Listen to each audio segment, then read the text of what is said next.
this. Madhya Pradesh के इंतखाबी साल में बीजेपी और कांग्रेस के जरिए अवाम तक पहुंचने के लिए पूरी कोशिशें शुरू कर दी गई हैं। कांग्रेस ने अपनी इंतखाबी मुहिम का जबलपुर से आगाज कर दिया है।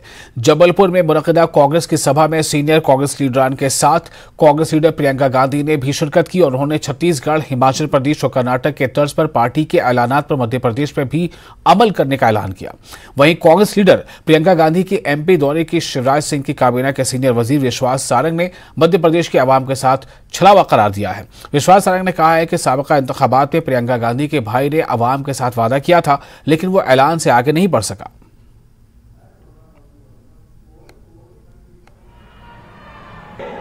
आज जब मैं नर्मदा पूजन करने गई तो मैं सोच रही थी कि यहां इस नर्मदा मैया से, इस धरती से सदियों से, शायद हजारों सालों से करोड़ों लोगों की आस्था जुड़ी हुई है। और क्या है ये आस्था जो हम सबको यहां लाती है? हम सब नर्मदा पूजन करते हैं, हमारे दिलों में वही भावना होती है जो भावना सदियों पहले उन लोगों में होती, उनके दिलों में होती होगी जो यहीं पर आके नर्मदा पूजन करते थे। प्रियंका जी मध्य प्रदेश में आई हैं फिर चुनावी छलावा करने के लिए। 5 साल पहले उनके भाई भी आए थे। चुनाव के वक्त ही नेहरू परिवार को जनता याद आती है और भगवान याद आते हैं। 5 साल पहले राहुल गांधी आए थे, उन्होंने कहा था कि किसानों का 2 लाख रुपए का कर्जा माफ होगा। किसी किसान का कर्जा माफ नहीं हुआ। बेरोजगारी भत्ता देने का वादा किया, कांग्रेस की सरकार आई, किसी को बेरोजगारी भत्ता नहीं मिला। कोर्ट के ऊपर जनेऊ पहनकर राहुल गांधी हिंदू बनने की कोशिश करते हैं और नर्मदा मैया की आरती करके प्रियंका जी हिंदू बनने की कोशिश करती हैं।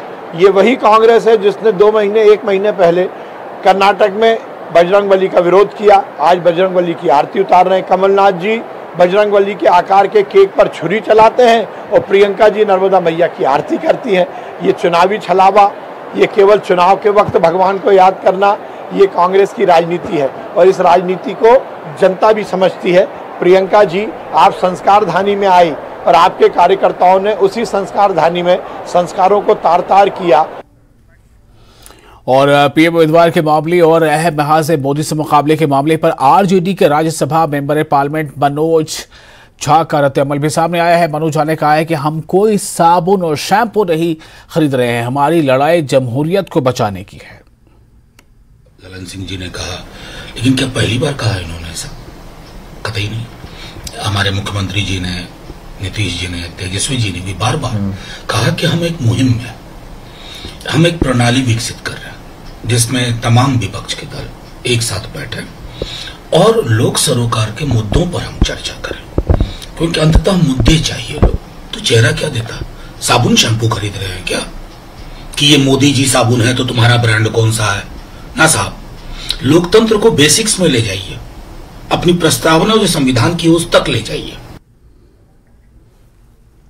मध्य प्रदेश के दमोह में गंगा जमुना स्कूल पर इंतजामिया अपना शिकंजा कस रहा है, ताहम डायरेक्टर को अभी तक गिरफ्तार नहीं किया गया है। म्युनिसिपैलिटी के सीएमओ ने स्कूल का मुआयना किया और कवायद के मुताबिक कार्रवाई करने की यकीन दहानी कराई है।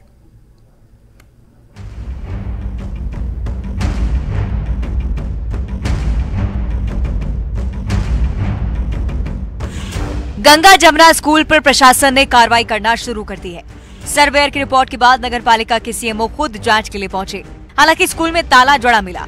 स्कूल के निर्माण को लेकर भी अनदेखी की बातें सामने आ रही हैं। ऐसे में सीएमओ ने कहा कि दस्तावेजों के लिए स्कूल को टाइम दिया गया है। सीएमओ ने कहा कि नियमों के मुताबिक कार्रवाई की जाएगी। गंगा जमुना स्कूल की कुछ बिल्डिंग अभी नई बनाई जा रही है, जिसका संज्ञान में आया है कि उनकी इन्होंने हमारे रिकॉर्ड में परमिशन नहीं लिए हैं। इस कारण उनको नोटिस जारी कर 3 दिवस में उनसे उत्तर मांगा गया है कि यदि आपके पास किसी भी प्रकार के भवन निर्माण स्वीकृति है, उसके दस्तावेज हमारे कार्यालय में प्रस्तुत करें, अन्यथा विपरीत की स्थिति में उसको अग्रिम कार्रवाई की जाएगी। स्कूल की जांच की दिशा को लेकर गृह मंत्री नरोत्तम मिश्रा ने कहा कि वो सही दिशा में है और प्याज के छिलकों की तरह परतें उतर रही हैं। बिल्कुल जांच की जा रही है, प्याज के छिलकों की तरह से परतें एक के बाद एक उभरती चली जा रही है और जांच सही दिशा में चल रही है।